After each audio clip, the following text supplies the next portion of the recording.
Praise Lord.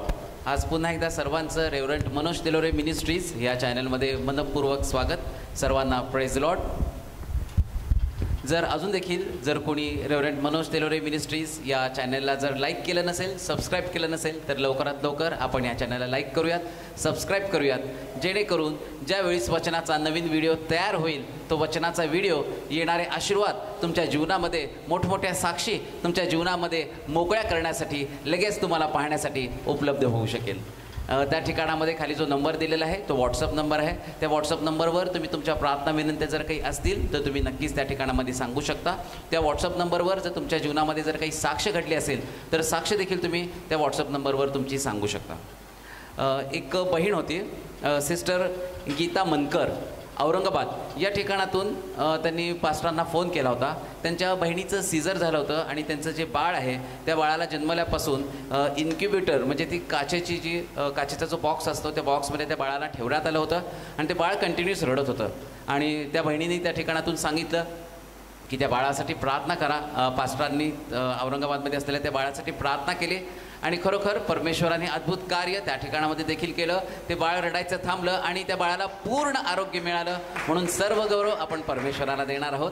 त्याचप्रमाणे एका बहिणीने देखील पास्टरांना फोन केला होता. नगरहून त्या बहिणीचा फोन आला होता आणि त्यांच्या नातीसाठी त्यांनी प्रार्थना करण्याची विनंती केली होती. त्यांच्या नातीचं नाव आहे जॉयस आणि ती खूप नेहमी म्हणजे सिरियस व्हायची आणि ताप यायचा आणि ती बेशुद्ध पडायची आणि अशा परिस्थितीमध्ये डॉक्टरांकडे नेलं की त्याच्या आधी पण प्रत्येक वेळा डॉक्टरांनी तिला ॲडमिट करून घेतलं होतं दवाखान्यामध्ये.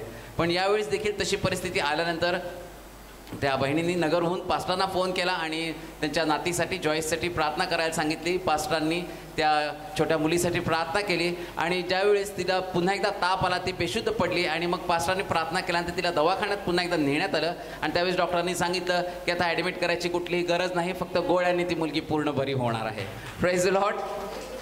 अशा भरपूर साक्षी परमेश्वराच्या नाव उंच करण्यासाठी आणि खरोखर या ठिकाणामधून होत आहेत आणि या ठिकाणातून परमेश्वराचं नाव उंच होत आहे आणि अद्भुत नाव या ठिकाणामधून होत आहे. म्हणून आपण परमेश्वराला धन्यवाद देणार आहोत आणि असेच अद्भुत चमत्कार आपल्या जीवनामध्ये देखील घडण्यासाठी यावेळेस आपण वचनाकडे वळणार आहोत. वचनाच्या द्वारे परमेश्वर आज आपली पुन्हा एकदा भेट घेणार आहे. म्हणून रेव्हरंट मनोज तेलोरे येत असताना पुन्हा एकदा आपण टाळ्या वाजवून त्यांचं स्वागत करूयात. सर्व समर्थ देवाला पुन्हा एकदा स्तुती देतो, त्याच्या नामाची महिमा करतो. खूप अद्भुत रीतीने देव काम करत आहे आणि प्रत्येकासाठी त्याच्याकडे आशीर्वाद आहेत. आमेन. हा देव पक्षपाती देव नाही. हा देव त्याच्या संबंधानं म्हटलं की देवानं जगावर प्रीती केली. हालेलुया. तर जगातल्या प्रत्येक व्यक्तीसाठी, त्याच्यामध्ये मी आहे, जे तुम्ही ऐकत आहात तुम्ही आहात, जगातल्या सगळ्या लोकांसाठी परमेश्वराकडे आशीर्वाद आहे. हालेलुया. सगळ्यांसाठी प्रिया. मागच्या काही दिवसामध्ये एक तरुण मुलगी सारखी फोन करत होती, मेसेज करत होती. तिला कामाची नितांत गरज होती. परिस्थिती खालावलेली असताना त्या बहिणीनं पुष्कळ ठिकाणात इंटरव्ह्यू दिली. हताश निराश होऊन रोज ती सांगायची की आम्ही इंटरव्ह्यूला गेलो आणि त्या ठिकाणात माझं सिलेक्शन झालं नाही. पास्टर, मला नोकरीची नितांत गरज आहे, काही पण करून मला नोकरी लागली पाहिजे. मग मी परत प्रार्थना करायचो, परत ती जायची, परत निराश व्हायची. परंतु नंतर तिनं एकदा शेवटच्या दिवशी सांगितलं की मी आता चालले, प्रभूनं मला नोकरी द्यावी, तुम्ही प्रार्थना करा, माझा विश्वास आहे की प्रभू आता गेल्यावर देणार आहे. आमेन. आणि त्यानंतर तिचं इंटरव्ह्यू झाली आणि घरी आली आणि तिने सांगितलं इंटरव्ह्यू झाली, सिलेक्शन झालं, आता अपॉइंटमेंट लेटर पण मला दिलं आणि मी ड्युटीवरती जॉईन झाले. हालेलुया. तुमच्या सहनशक्तीच्या पलीकडं देव तुमची परीक्षा पाहत नाही. आमेन. त्याच्या अंतःकरणामध्ये तुमच्यासाठी भरपूर करवळा. हालेलुया. त्याला वाटतं तुम्ही आशीर्वादित असावं, त्याला वाटतं तुम्ही समृद्ध असावं. परंतु प्रार्थना करत असताना, देवाच्या घराकडे जात असताना अनेक लोकांच्या जीवनामध्ये असा प्रश्न पडतो की देव मला अपयशी का होऊ देतो. अपयश कोणालाच नको आहे. जो व्यक्ती देवावरती विश्वास ठेवतो, देवाच्या घरामध्ये, देवाच्या भयामध्ये आहे, परंतु त्याची समस्या माझ्या जीवनामध्ये सक्सेस का नाही, अपयश का आहे, कोण त्याला जबाबदार आहे, आणि त्याची कारणं आम्हाला शोधणं गरजेचं आहे. वास्तविक पाहता देवाचं नाव तर यहोवा निसी म्हणजे परमेश्वर माझ्या विजयाची पताका. गाणं पण आम्ही गातो, यहोवा निसी धन्य तेरा नाम. परंतु जर जीवन पाहिलं तर त्याच्यामध्ये अनेक प्रकारचं पराजय त्याचा सामना करावा लागतो. पराभूत जीवन आम्ही जगतो. मग हे पराभूत जीवन जगण्यामागं नेमकं कारण काय आहे? लोक देवाला प्रश्न करतात की देवा, आम्ही तुला सहाय्य मागितलं, आम्ही तुला मदत मागितली, मग देव सहाय्य का करत नाही? परमेश्वर आमची मदत का करत नाही? का व्यवसायामध्ये, नोकरीच्या ठिकाणामध्ये, आर्थिक बाबीमध्ये आम्ही अपयशी ठरतो? आज जर बघितलं तर पुष्कळ लोक मोठमोठ्या संकटामध्ये अडकलेले आहेत. काहींचे बिझनेस संपलेले आहेत, काहींचा परिवार उद्ध्वस्त झालेला आहे. काही लोक कोरोना काळामध्ये पुष्कळ प्रकारच्या प्रश्नाला तोंड त्याने दिलेलं आहे आणि हताश आहेत. पुष्कळांचे फोन मला येतात, ते सांगतात आता आमच्या समोर आत्महत्या हा एकच पर्याय उरलेला आहे. परंतु मी पुन्हा तुम्हाला सांगतो, मरू नका, देवाची वाट पहा. योग्य समयी देव 100% तुमची भेट घेणार. 100%. मी युनिव्हर्सल जागतिक देवाविषयी बोलत आहे. हालेलुया. तो जगातल्या प्रत्येक व्यक्तीवरती प्रेम करतो आणि त्याचं प्रेम नुसतं एका व्यक्तीपुरतं नाही, कुटुंबापुरतं, शहरापुरतं, राष्ट्रापुरतं मर्यादित नाही, तर तो जगाला व्यापून टाकणारं प्रेम करतो. हालेलुया. मग सगळ्यात महत्वाचा प्रश्न, आम्ही देवाला सहाय्य मागितलं आणि देव आमचं सहाय्य का करत नाही? देव माझा पराभव का होऊ देतो? एक वचन वाचूया, 1 शमूएल त्याचा 4था अध्याय आणि त्याची 1 पासून 7 पर्यंतची वचनं. 1 शमूएल 4था अध्याय 1 पासून 7 पर्यंतची वचनं. शमूएलाची ही हकीकत, शमूएलाची ही हकीकत सर्व इस्रायलात पसरली. सर्व इस्रायलात पसरली. यानंतर इस्रायल लोक पलिश्त्यांशी लढण्यास निघाले. त्यांनी एबनेझर येथे तळ दिला आणि पलिश्त्यांनी अफेक येथे तळ दिला. पलिश्त्यांनी इस्रायलाशी सामना करण्यासाठी व्यूहरचना केली. लढाईस तोंड लागून पलिश्त्यांपुढे इस्रायल लोक पराभव पावले व त्यांनी त्यांच्या सेनेपैकी सुमारे 4000 पुरुषांची रणांगणात कत्तल केली. लोक छावणीत परत आले. तेव्हा इस्रायलाचे वडील जन म्हणू लागले, परमेश्वरानं आज आमचा पलिश्त्यांकडून पराभव का होऊ दिला? तर परमेश्वराच्या कराराचा कोष शिलोहन आपण आणूया. तो आपल्यामध्ये आला तर शत्रूंच्या हातातून आपला बचाव होईल. तेव्हा लोकांनी शिलोस माणसे पाठवून तेथून सेनाधीश परमेश्वर जो करूबारूड असतो त्याच्या कराराचा कोष आणवला. देवाच्या कराराच्या कोशाबरोबर एलीचे दोघे पुत्र हपनी व फिनास हे होते. परमेश्वराच्या कराराचा कोष छावणीत आला तेव्हा सर्व इस्रायलांनी एवढा जयघोष केला की त्याने भूमिदान आणली. हा जयघोष ऐकून पलिश्ती म्हणू लागले, इब्रांच्या छावणीत हा एवढा जयघोष कशाचा असावा? मग त्यास कळून आले की परमेश्वराच्या कराराचा कोष छावणीत आला आहे. तेव्हा पलिश्ती भयभीत होऊन म्हणाले, देव छावणीत आला आहे. हाय आता आमचे काय होईल? अशी गोष्ट पूर्वी कधी झाली नव्हती. बस इस्रायल लोक जे वडील लोक आहेत त्या वडील लोकांचा प्रश्न, देवानं आमचा पराभव का हो दिला, फार महत्वाचा प्रश्न आहे. आणि बायबल मधला हा वृत्तांत, बायबल मधली ही घटना ही आमची दैनंदिन जीवनातली घटना आहे, रोजची घटना आहे. इस्रायल लोक, त्यांचे वडील लोक, इस्रायल देवाचं पहिलं प्रेम. इस्रायलाला देव कधी सोडू शकत नाही. इस्रायला संबंधानं म्हटलं की मी माझ्या डोळ्यातल्या बाहुलीसारखं तुम्हाला सांभाळेल. जो कोई तुम्हें छुएगा वो मेरे आंख की पुतली को छुएगा. जो तुम्हाला हात लावेल तो माझ्या डोळ्यातल्या बुबुळाला हात लावेल. मी डोळ्यातल्या बुबुळासारखं तुम्हाला सांभाळेल. म्हणजे देवाचं प्रेम त्यांच्यावर आहे. परंतु आता समस्या निर्माण झाली की इस्रायल लोक पलिष्ठ्यांशी लढायला निघालेले आहेत. आणि पहिला मुद्दा जर तुम्ही तिथं बघितलं तर तिथं असं लिहिलं, त्यांनी एबन एजर येथे तळ दिला. आता एबेन एजर या शब्दाचा अर्थ आहे सहाय्य शिला. ती शिलाच त्या ठिकाणामध्ये लावून ठेवली होती आणि त्या शिलेला नाव त्यांनी दिलं होतं सहाय्य शिला. म्हणजे तिथं परमेश्वराने त्यांचं सहाय्य केलं होतं. दोन महत्वाच्या गोष्टी त्या ठिकाणात सांगितलेल्या. वाचा बरं ते वचन. यानंतर इस्रायल लोक पलिष्ठ्यांशी लढण्यास निघाले. त्यांनी एबन एजर येथे तळ दिला आणि पलिष्ठ्यांनी अफेक येथे तळ दिला.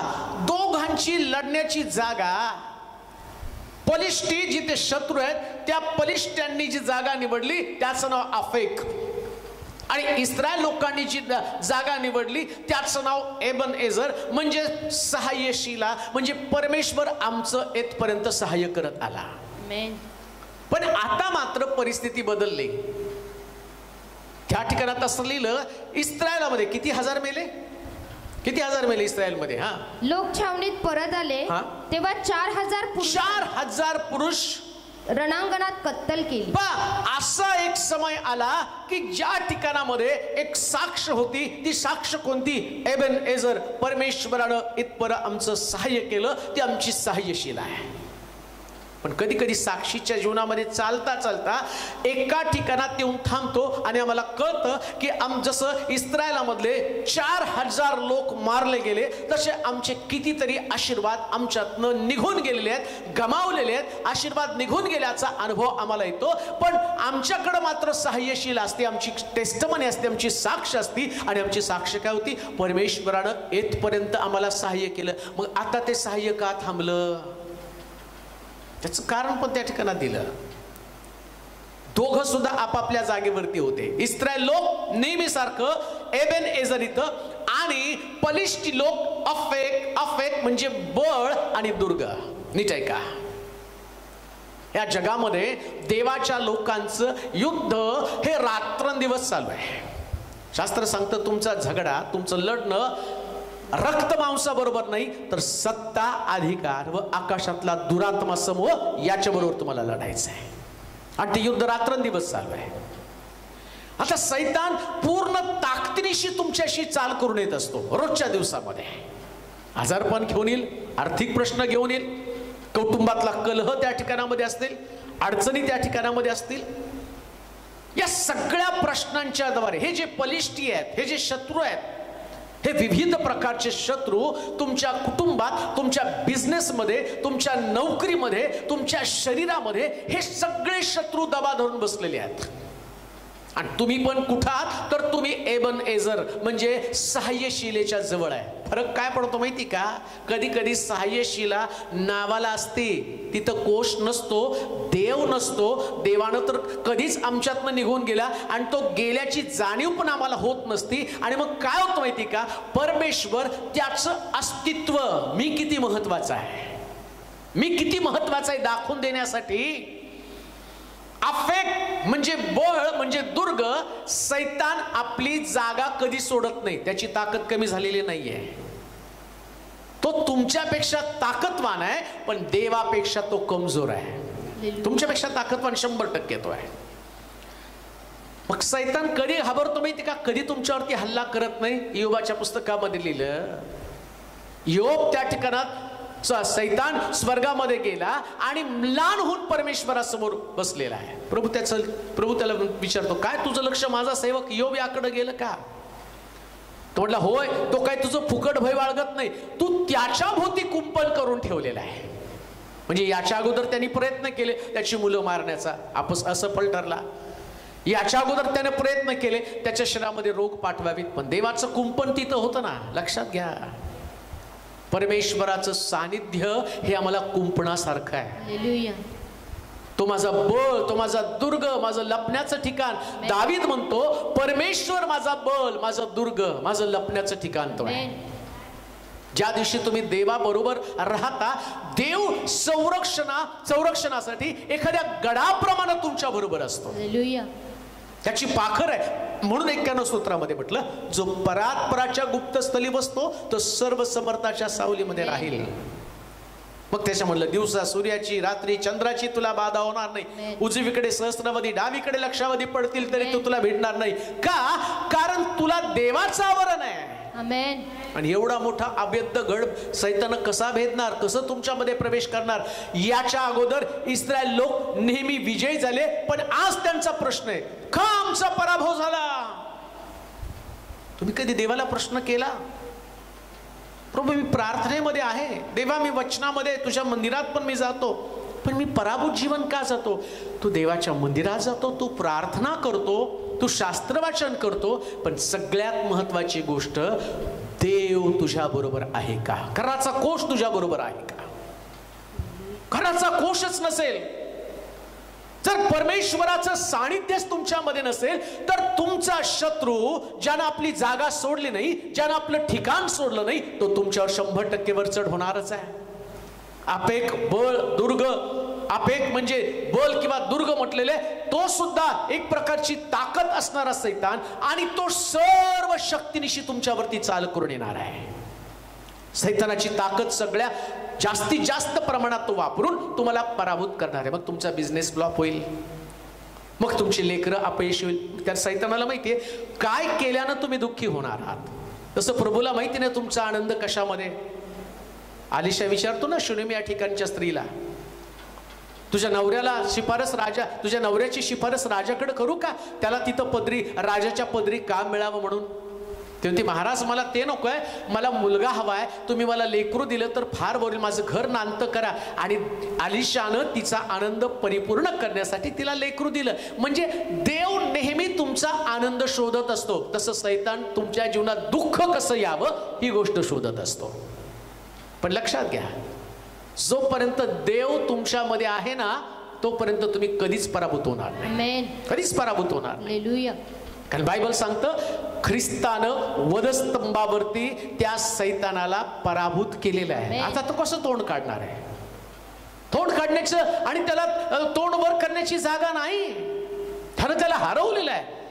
परंतु आज आमच्याकडे हीच मोठी समस्या आहे. जसं मी पाहतो की त्या ठिकाणामध्ये पलिष्ट्यांमध्ये एबन एझर या ठिकाणात तळ दिला, पण जिथं सहाय्य करण्यासाठी देव त्यांच्यामध्ये असावा ते कराचा कोशच त्यांच्यामध्ये नाही. कराचा कोश त्यांच्यामध्ये नाही, ही त्यांची समस्या आहे. आमच्यामध्ये जर नुसतं नामधारी आणि आमच्या बरोबर आम्ही म्हणतो आम्ही ख्रिस्ती आहे, आम्ही ख्रिस्ती आहे, आम्ही ख्रिस्ती आहे, माझा येशू विजयी झाला, माझा येशू विजयी झाला, मग तू का रडत आहे बाबा? मग तू का रडत आहे बाई? ख्रिस्तानं जर विजय मिळवला तर तू आज का संकटामध्ये? तू का म्हणते देवाने माझं सहाय्य का नाही? कधी मला सहाय्य करेल, कधी मला सहाय्य करेल, कधी माझे प्रश्न सुटतील, कधी आमच्या जीवनात नाही दुःख निघून जाईल? कधी आत्मपरीक्षण केलं का?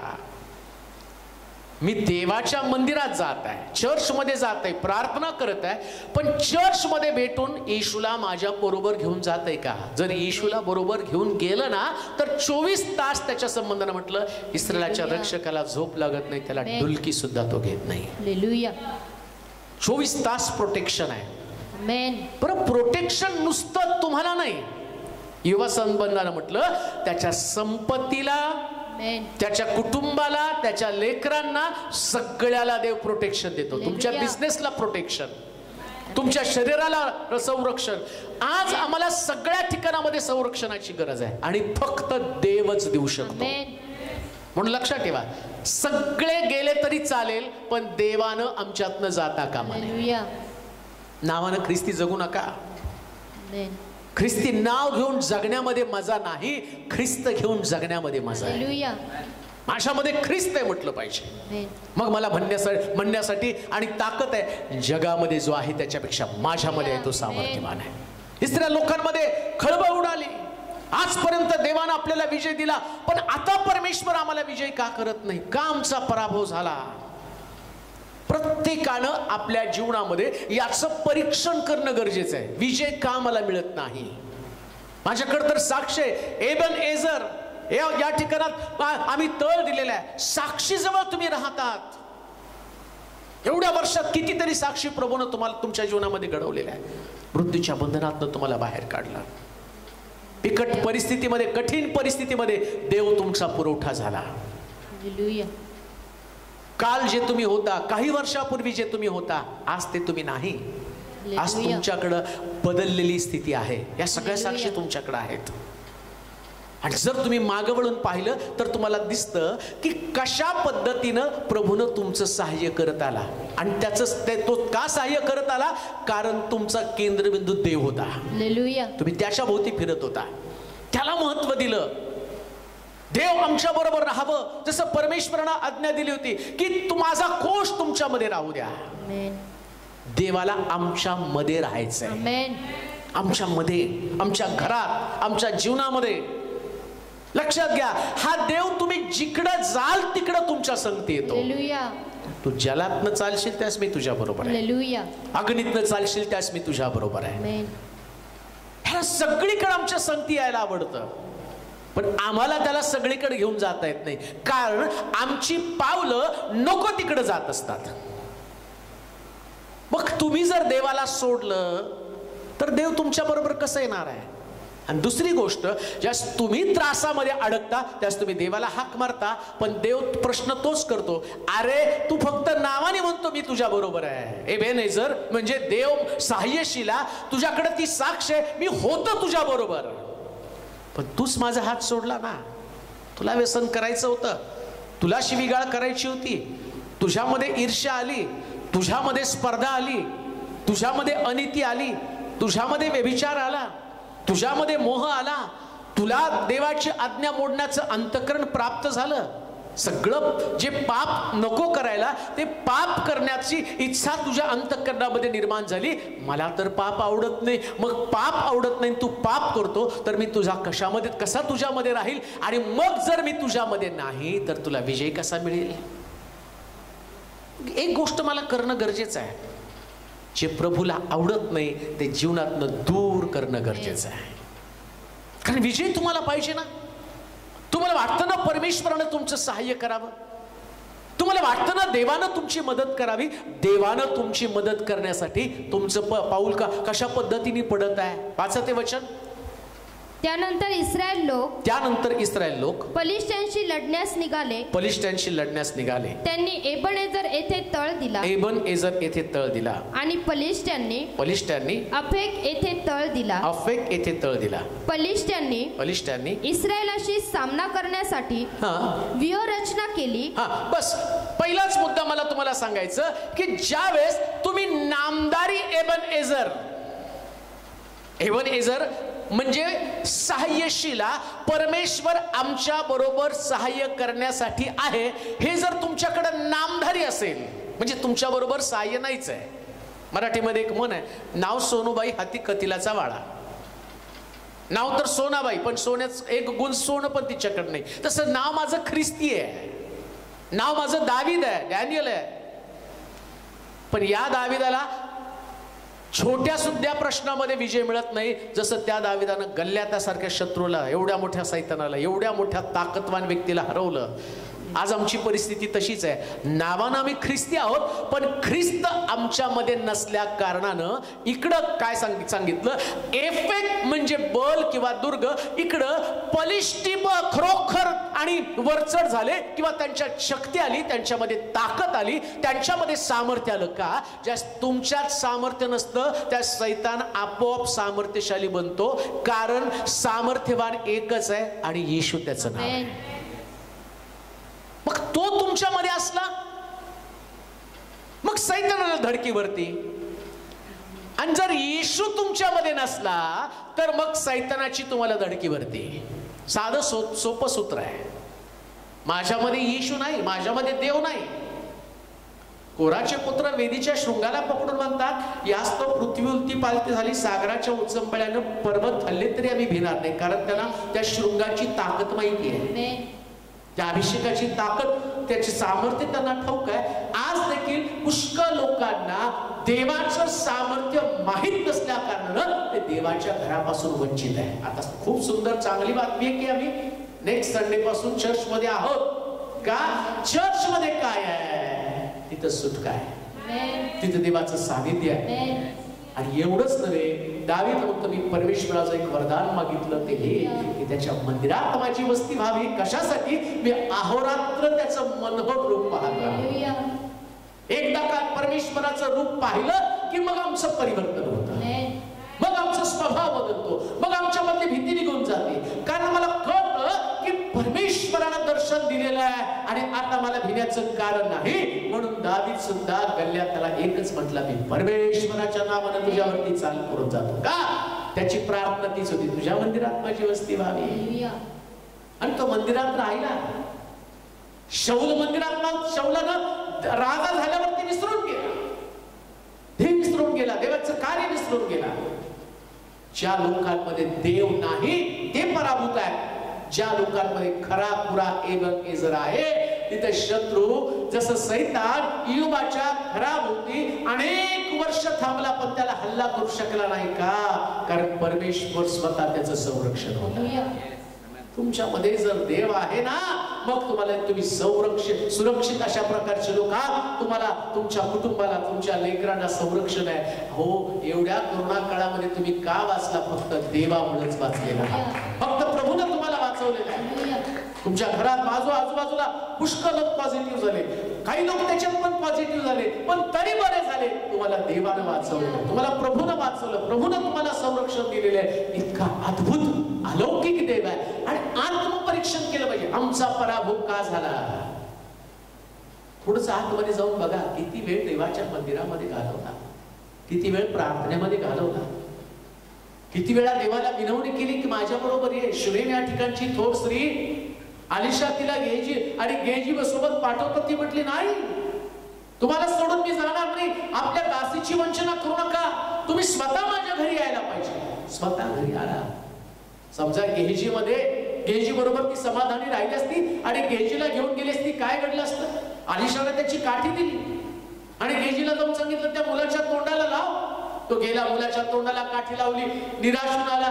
मुलगा उठत नाही. तिला माहितीये इथं व्यक्ती उठवणार नाही, आलिशा येऊनच उठवणार आहे. कारण त्यानं दिलेलं आहे, तुमच्या प्रत्येक प्रश्नाचं उत्तर फक्त देवाकडे आहे, प्रत्येक समस्येचं उत्तर फक्त देवाकडे आहे. कारण समस्या तो निर्माण करतो, त्याच्यामुळे त्याला माहितीये या समस्येचा नायनाट कसा करावा, याचा अंत कसा करावा, ही कशा पद्धतीने निघून जाईल. म्हणून काम देऊ नये का? आज नावापुरता ख्रिस्ती असू नका, तर खरा खुरा ख्रिस्त तुमच्यामध्ये असेल तर तुम्ही कधीच पराभूत होणार नाही, कधीच नाही. काहीही किंमत चुकवून सगळं जाऊ द्या, पण येशू जाऊ देऊ नका. सगळं परत येतं बरं का, सगळं परत येतं. योबाच्या पुस्तकात सगळं गेलं. सैतानाने त्याच्यावरती घाला घातला, परीक्षेसाठी देवानं इयोबाला सैतानाच्या स्वाधीन केलं, सगळं काढून घेतलं, पण इयोबानं देवाला जाऊ दिलं नाही. त्याची बायको त्याला म्हणते नाही का, नाकार करून टाका देवाचा, सत्व सोडा ना, कशाला धरून बसलेला, सत्व सोडा, मरून जा, मेलं की प्रश्न सुटतील. लक्षात घ्या, फेकट लोक मरणाचा विचार करतात आणि जे लढवय्ये लोक आहेत ना, ते मरणापेक्षा लढण्याचा विचार करतात. का? कारण लढताना देव तुम्हाला विजय देतो, तो युद्ध तुमचं नाही, युद्ध माझं आहे. देव तुमच्या बरोबर असेल. You fight the battle. फक्त तुम्ही लढत राहा. योग लढत राहिला, गेलं सगळं त्याचं.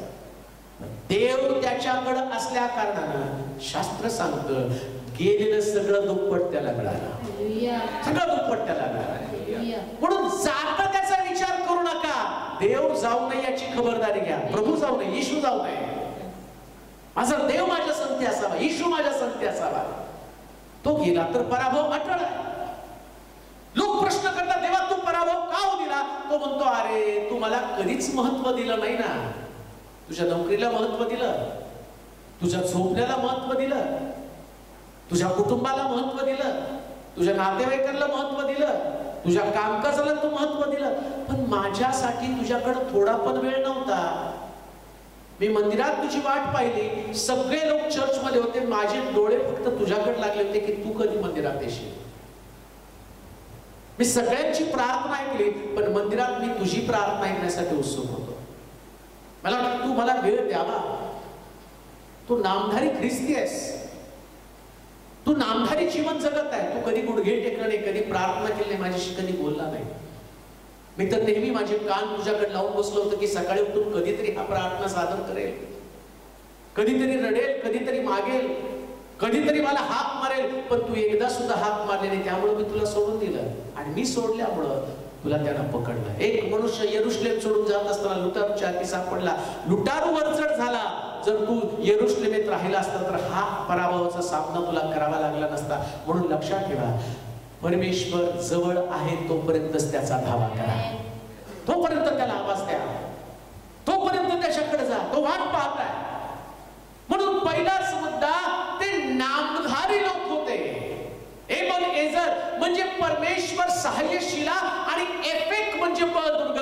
इकडं सैतान नामधारी नाही, तो रात्र दिवस गरजणाऱ्या सिंहासारखा कोणाला खावं, कोणाला गिळावं, कोणाला पराभूत करावं, कोणाला रोग द्यावा, कोणाला आर्थिक प्रश्नामध्ये पाठवावं, कोणाला कर्जबाजारी करावं, कोणाची नोकरी घालवावी, कोणाला आणि कोणाची पोटामधली लेकरं पाडून टाकावी, ती मरावीत, आणि कोणाचं लग्न होऊ नये, कोणाच्या आणि कोर्ट कचेऱ्या चालू राहाव्यात. सारे प्रश्न प्रश्न प्रश्न घेऊन 24 तास तो तुमच्यावरती मारा करत आहे. धन्य ते लोक जे प्रभूला आपल्या घरात, आपल्या जीवनामध्ये ते म्हणतात, प्रभू सगळं जाऊ दे, तू जाऊ नको. आणि मग तो लुसिफर एवढा प्रयत्न करतो, हताश होतो, निराश होतो. तो म्हणतो, अरे बापरे, हा व्यक्ती देवाला सोडत नाही, आणि देव याला सोडत नाही, आणि देव याला सोडत नाही, त्याच्यामुळे मी याच्या विरुद्ध विजय होऊ शकत नाही. तुमच्या विजयाचं कारण एकच, तुमच्यामध्ये देव आहे, तुमच्यामध्ये देव आहे, तुमच्यामध्ये येशू आहे. येशू असल्या कारणानंच तुम्ही सुरक्षित आहात. इस्रायल लोक म्हटले, आमचा पराभव का झाला? कारण त्यांच्यामध्ये देव नव्हता. ज्या दिवशी तुमच्यामध्ये देव नाही, त्याच तो सैतान तुमच्यावरती वर चढतो. दुसरं वचन वाचूया. फलिस्त्यांनी इस्रायलाशी सामना करण्यासाठी व्यूहरचना केली. फलिस्त्यांनी इस्रायलाशी सामना करण्यासाठी व्यूहरचना केली. लढाईस तोंड लागून. आता दुसरं काय?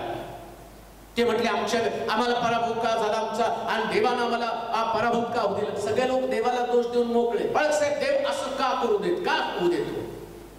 काय झालं की देव का नापास केलं, देवानी का नोकरी घालवली, देवानी का माझी लेकरं मारली, का माझा नवरा मेला, देवानं का मरू दिलं. सगळं देवाला प्रश्न करतात, पण कधी स्वतःला विचारत नाही. फलिस्ती काय करतो तो? इस्रायलाशी सामना करण्यासाठी व्यूहरचना केली. इकडं सैतान आणि त्याचे दूत, त्याला माहितीये की देवाचे लोक जाळ्यात अडकल्याशिवाय पराभूत होऊ शकणार नाही. मग ते डावपेच आखतात. मी ज्यावेळेस सेवा करतो ना, मी ज्यावेळेस प्रभूचं काम करतो, मी ज्यावेळेस देवानं सोपवलेली जबाबदारी पार पाडतो, मला पापामध्ये पाडावं, माझ्याकडनं देवाचा हात माझ्याकडनं काढून घ्यावा, प्रभूनं मला मोकळं सोडावं, प्रभूनं आपला हात माझ्यावरती ठेवू नये, याच्यासाठी सैतान प्रयत्न करणार आहे. त्याचं काम तुम्हाला पराभूत करणं. एकदा का तुम्ही पराभूत झाले ना, काय झालं शाऊलाच्या बाबतीमध्ये काय घडलं?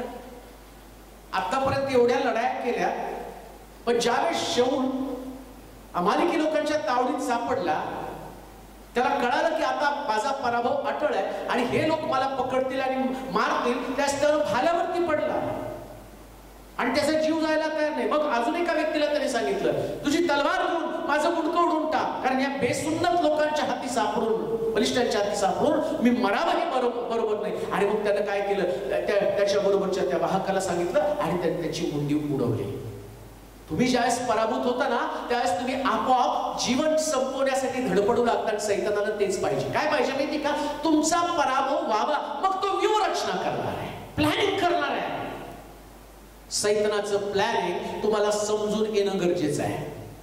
शमशोन ज्यावेळेस जन्माला आला त्यावेळेस देवानं सांगितलं हा नाझीर आहे, हा इस्रायल लोकांची सुटका करणार आहे, हा बलिष्ठांना मारणार आहे. मग देवाची व्यूहरचना काय होती? देवानं सांगितलं, त्याच्या आई वडिलांना सांगितलं, त्या आईला सांगितलं की कोणत्याही परिस्थितीमध्ये याच्या डोक्याच्या बटा काढू नकोस. आणि तिला म्हटलं की तू मद्य पिऊ नकोस, द्राक्षरसाचं सेवन करू नकोस, का तर हा नाझीर आहे. इकडे देवाचं प्लॅन आहे, मग इकडे सैतानाचं पण डावपेच. काय डावपेच आहे? त्याला माहितीये एक ना एक दिवस मी याच्या बटा काढल्याशिवाय हा पराभूत होऊ शकणार नाही. इकडे त्यानं डावपेच आखला, त्यानं दलिलेची निवड केली आणि दलिलेच्या मांडीवरती हा नेहमी डोकं देत होता, तिच्या मांडीवरती झोपत होता. पण त्या बलिष्ठाने काय केलं? दलिले विचारलं, शमशोनाला विचार, त्याला विचार तुझ्या आचार शक्तीचं मर्म कशामध्ये आहे. मग दलिला त्याला विचारायला लागली, आता तिच्या मांडीवर जरी झोपला तरी त्याला बटांची जाणीव असली पाहिजे. जाऊ द्या सगळं, बटा नाही गेला पाहिजे, अभिषेक नाही केला पाहिजे, चुका होणार आहे, पण अशी चूक होऊ देऊ नका ज्याच्यानं तुमचा अभिषेक निघून जाईल. अशी चूक होऊ देऊ नका ज्याच्यानं तुमची सेवा संपून जाईल. अशी चूक होऊ देऊ नका ज्याच्यानं तुमचा पराभव असेल. काही चुकांमधून तुम्हाला उभं राहणं गरजेचं आहे. लक्षात घ्या, सैतान डावपेच आखत आहे. योसेफाला 11 पेंड्या त्याच्या पेंडीला नमन करतील, सूर्य 11 तारे चंद्र त्याला नमन करतील, हा दृष्टांत होता. मग तिकडं पण सैतानाने डावपेच आखले. मला वाटतं इपिस्कराचं पत्र वाचूया म्हणजे तुम्हाला समजेल. 6वा अध्याय 10 आणि 11 वचन. इपिस्कराचं पत्र 6वा अध्याय 10 आणि 11 वचन. त्यांच्याकडे व्यूहरचना आहे, सैतानाकडे व्यूहरचना आहे. आणि सैतान कशा पद्धतीने डावपेच आखतो? इपिस्कराचं पत्र 6वा अध्याय 10 आणि 11 वचन. शेवटी प्रभूमध्ये व त्याच्या प्रभावी सामर्थ्याने बलवान होत जा. सैतानाच्या डावपेचांपुढे. इकडं म्हटलं बलिष्ठांचे डावपेच आणि इकडं सैतान पण तुमच्या विरुद्ध डावपेच करतो. मग तुम्हाला बलवान होता आलं पाहिजे. आता बलवान होण्यासाठी ताकदीची गरज आहे. आता एक पैलवान जो असतो ना, त्या पैलवानाला कुस्तीमध्ये विजय मिळवायचा तर त्याला खुराक महत्वाचा आहे. खुराक पाहिजे ना, नुसतं त्यांनी चटणी भाकर खाऊन थोडी कुस्ती लढू शकतो, खुराक पाहिजे त्याला. तसं सैतानाचे पण डावपेच आहे. या डावपेचामध्ये तुम्हाला जर विजयी व्हायचं असेल, काय लिहिलंय त्या ठिकाणामध्ये? शेवटी प्रभूमध्ये व त्याच्या प्रभावी सामर्थ्यानं बलवान होत जा. सैतानाच्या डावपेचांपुढे तुम्हाला टिकाव धरता यावा म्हणून देवाची शस्त्र सामुग्री धारण करा. आता तो काय म्हणतो माहिती का? इकडं बलिष्ठांनी डावपेच आखले, इस्रायलाकडे डावपेच काय? सैतान डावपेच आखतो. तुमच्याकडे शस्त्र सामुग्री कोणती आहे? एक ऑफेन्सिव्ह आणि दुसरी डिफेन्सिव्ह. नुसतं तलवारच घेऊन चालणार नाही, ढालीची पण गरज आहे. कारण सैतान तुमच्यावर युद्ध करताना सगळ्या प्रकारची बाण टाकणार आहे तुमच्याकडं. कर्जाचा बाण टाकेल, आर्थिक बाजू टाकेल, कधी कधी 3-3, 4-4 महिने पगार होणार नाही. मग 3 महिने 4 महिने पगार नाही झाली, आर्थिक कोंडी तुमची झाली, मग तुम्ही निराश होता, हताश निराश होऊ नका. विधवेच्या घरामध्ये गेलेला पाठवून देवानं 3.5 वर्षाचा पुरवठा तिला केला. याच विश्वासानं तुम्हाला आर्थिक प्रश्नामध्ये टिकून धरावं लागेल. ही विश्वासाची ढाल. तो पाठवेल तुमच्याकडे प्रश्न. पण 3 महिने झाला नाही, 4 महिने झाला नाही, वर्षभर झाला नाही म्हणून हताश होऊ नका. शेवटी सगळाच मिळणार आहे, सगळी भरपाई तुम्हाला मिळणार आहे.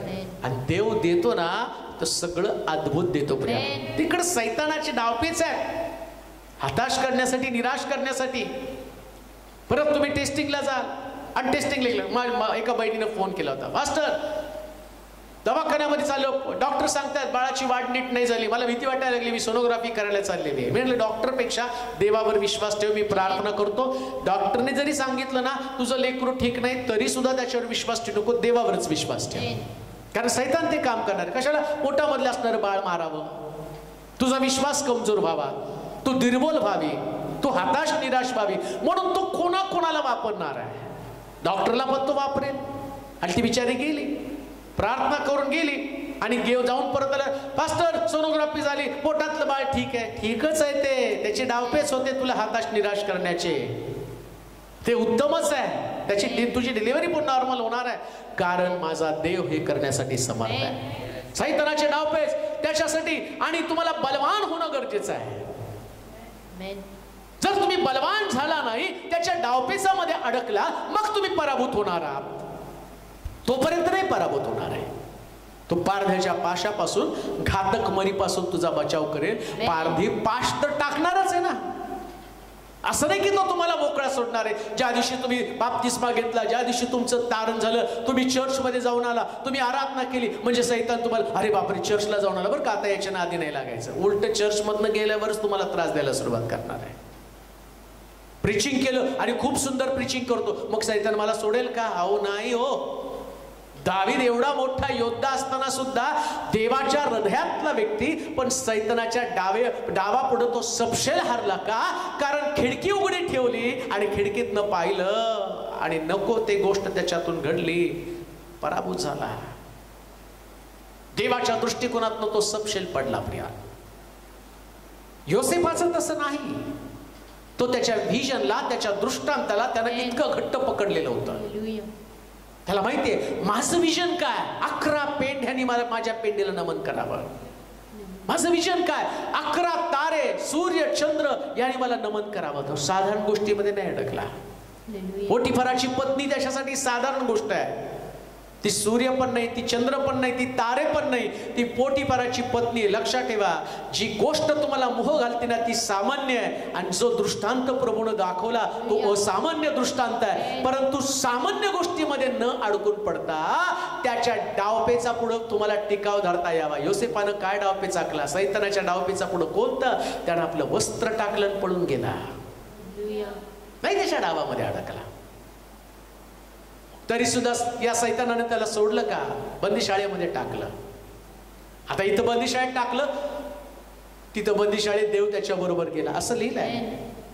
आणि मग तिथं जो कारभारी होता ना, त्या कारभाऱ्याची नजर त्याच्यावरती पडली. देवाची मेहर नजर त्याच्यावरती असल्या कारणानं, देव त्याच्या संगती असल्या कारणानं या त्या जेलमधल्या अधिकाऱ्यानं काय केलं? सगळं काही योसेफाच्या स्वाधीन केलं. आणि मग पवित्र शास्त्र सांगतं, योसेफ ज्या ज्या कामामध्ये हात घाले देव त्याला विजयी करी. का? कारण परमेश्वरात सैतानाच्या डावपेचा पुढे तो टिकला, तो टिकाव त्यानं धरला. तुम्ही सुद्धा सैतानाच्या सगळ्या डावपेचा पुढे टिकाव धरण्यासाठी देवाची शस्त्र सामुग्री धारण करा.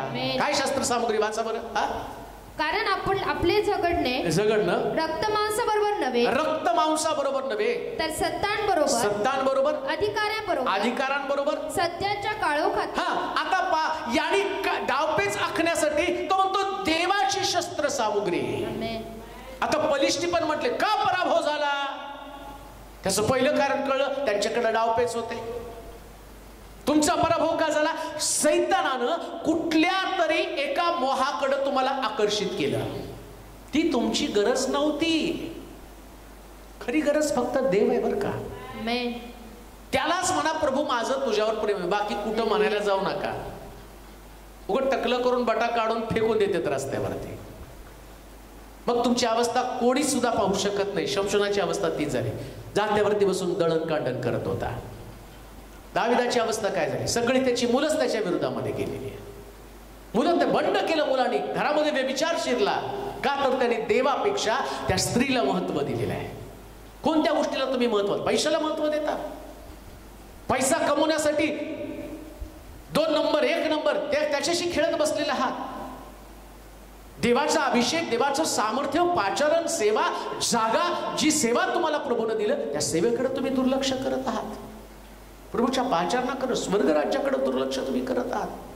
मनुष्यानुसार जग मिळवलं, आपल्या आत्म्याचा नाश केला तर त्याला काय लाभ?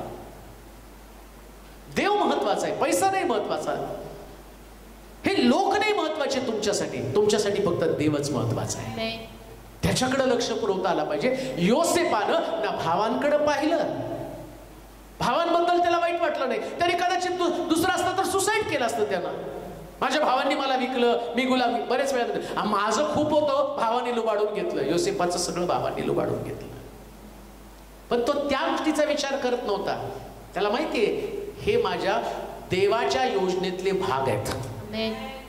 जो देव देणार आहेत ना, त्यानं तर मला म्हटलं 11 पेंढ्या माझ्या पिंडीला नमन करतील, सूर्य चंद्र 11 तारे नमन करतील, मग यांनी माझं सगळं लुबाडलं म्हणून मी खंत वाटत नाही. एक दिवस येईल हे लुबाडणारे लोक येऊन मला नमन करणार आहेत. डिस्परेट होऊ नका, निराश होऊ नका, हताश होऊ नका, फक्त देवाला बिलगून राहा. परमेश्वराची योजना समजावून घ्या. त्याच्या डावपेचा पुढे टिकाव धरण्यासाठी फक्त विश्वासाचं युद्ध लढत राहा. देवावर विश्वास ठेवा. प्रभू आहे, बंदीशाळेत पण तो आहे, मला बाहेर काढणार आहे. बंदीशाळेतनं नुसतं देवानं बाहेर काढलं नाही. बायबल सांगतो, फारो म्हणतो, नामधारी राजा मी, सगळे अधिकार तुलाच आहे. ही देवाची प्रवेचन आहे. का तर तो डावपेचामध्ये विजयी झाला. जो डावपेचामध्ये असफल होतो ना, त्याचा पराभव होतो. म्हणून सैतानाच्या डावपेचात अडकू नका, बरं का, अडकू नका. कधी कधी आम्ही देव आमच्याकडनं फार मोठं काम करून घ्यायचा प्रयत्न करत असतो, पण आम्हाला भावांनी विकलं. मग आम्ही म्हणतो चर्चमध्ये यानं दुखावलं, त्यानं दुखावलं, याचं हे झालं, त्याचं. अरे तू अडकलं डावपेचामध्ये. तुला देव तुझी मोठी सेवा करून घेणार होता, देव तुला मोठं पाचारण देणार होता. मग पाचारण करत असताना हे अडखंड तर येणारच ना. मग कशाला त्याच्यामध्ये अडकून पडतो, कशाला त्याच्यामध्ये अडकून पडतेस? तुझं एम, तुझं ध्येय काय असलं पाहिजे, ते सर्वोच्च जागा. हे सामान्य गोष्टीत बाकीच्या, यांनी अपमान केला, त्यांनी अपमान केला. लक्षात घ्या, स्वतः येशू डोंगरावरच्या प्रवचनामध्ये काय म्हटला, माझ्या नावामुळं लोक, माझ्या तुमच्याविषयी लोक लबाडीनं वाईट बोलतील, त्यास आनंद करा, कारण स्वर्गात तुमचं प्रतिफळ मोठं आहे. त्या प्रतिफळावर तुमचं लक्ष असलं पाहिजे. हे बाकीच्या गोष्टी सामान्य आहेत, त्याचा उपयोग पण नाही, गणती पण नाही, शून्य आहे, केर कचरा आहेत त्या. म्हणून डावपेचामध्ये अडकू नका. आता त्यांनी त्यांच्या डावपेचा पुढं यांचे डावपेच काय वाचूया. तिसरं वचन कशामध्ये, पहिले शमूएल 4 अध्याय आणि त्याचं 3रं वचन. आता यांनी डावपेच काय केले, इस्रायल लोकांनी काय डावपेच आखले. 3रा मुद्दा, पराभवाचं कारण काय, ते काय म्हटले वाचा. फलिस्त्यांनी इस्रायलाशी सामना करण्यासाठी व्यूहरचना केली. लढाईस तोंड लागून फलिस्त्यांपुढे इस्रायल लोक पराभव पावले. व त्यांनी त्यांच्या सेनेपैकी सुमारे 4000 पुरुषांची रणांगणात कत्तल केली. लोक छावणीत परत आले तेव्हा इस्रायलाचे वडील जन म्हणू लागले,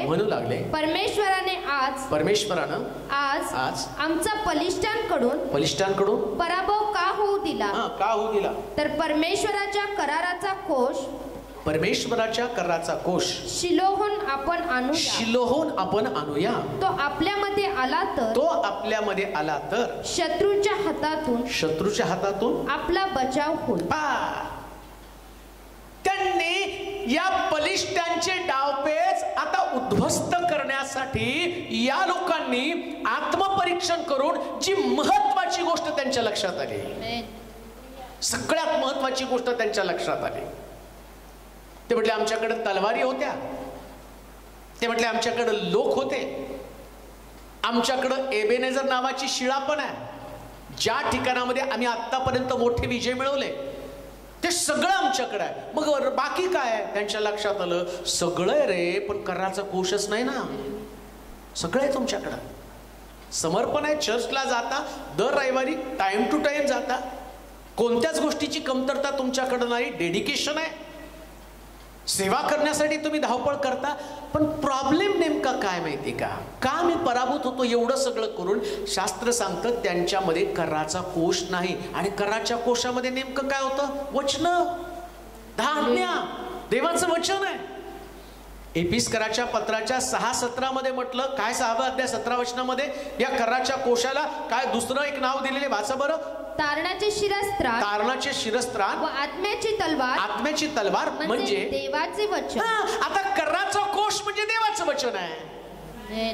लक्षात घ्या, या लोकांना कळलं या शत्रू विरुद्ध ही तलवार उपयोगाची नाही.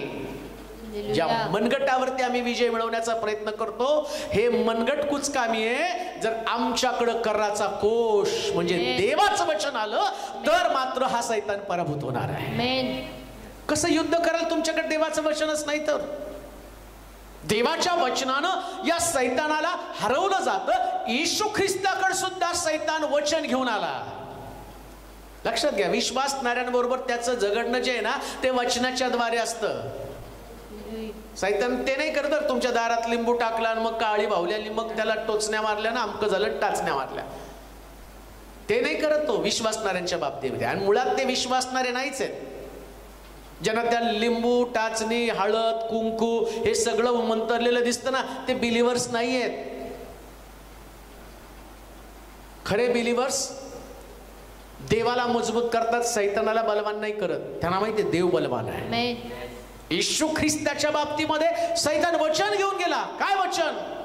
वरून उडी मार दिले ना बायबलमध्ये. देवदूत आपल्या हातावर तुला झेलून धरतील मग उडी मार बरं.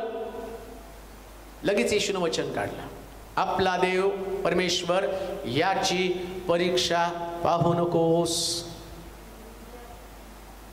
लगेच त्याने अजून थोडा वेळ गेल्यावर त्याने ओळखलं. लक्षात घ्या, सैतानाला माहिती होतं याला भूक लागलेली आहे. सैतान तुमच्या जीवनाचं बारकाईनं निरीक्षण करतो. काय तुम्हाला गरज आहे. एदेन बागेमध्ये पण हवेला सैतानानं हेरलं, सगळ्या झाडाची फळं खा, मधल्या झाडाचं फळ खाऊ नको. आणि सैतान बरोबर त्या झाडावर जाऊन बसला. त्याला माहितीये आज ना उद्या मिस्टर मिसेस पैकी एक कोणतरी इकडे येईल आणि माझ्या डावपेचामध्ये अडकेल आणि मी यांना बागेतनं बाहेर काढून टाकेल. मग आता कशाला गेली हवा तिथं? काय गरज होती का जायची? सारखं ती जाऊन का खाऊ नको म्हटल्यावर? खाल्लं तर काय होईल, जरा खाऊन बघू ना. आणि बरोबर त्याने तिथं पाहिलं, तो वाटच पाहत होता ही बरोबर येणार बरं का. इथं येणार म्हणजे येणार. दोघांपैकी एक जरी आलं ना मला खात्री दोघं पण खातील. कशावरून? त्याला माहिती होतं फासळी काढली ना तिच्या शरीरात, त्याच्या शरीराचा भाग आहे. मग हे बरोबर तोंडात कसं घालायचं तिला माहिती आहे. मग सैतानाकडे सगळ्या योजना आहेत. लक्षात घ्या, जर बायबल नीट वाचलं तर तुम्हाला कळेल.